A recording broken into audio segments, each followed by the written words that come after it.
Ready to send money across the globe directly from your BPI account. Let's dive into how to make an international wire transfer. First, open your BPI Mobile App and tap the menu icon in the upper left corner to access the options. Next, select Transactions from the menu. This will lead you to all your transaction-related options. On the transaction screen, find and tap on Wire Transfer. This is where you'll start the process of sending money internationally.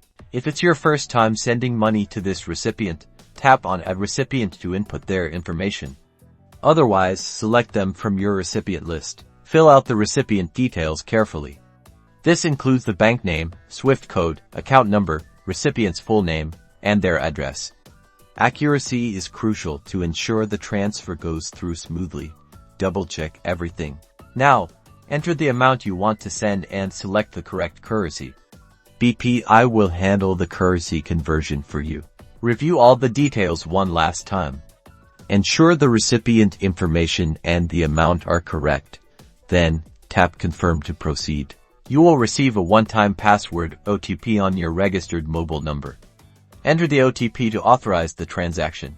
Congratulations! Your international wire transfer is now complete. You'll receive a confirmation screen with a reference number. Keep this for your records. You're all set.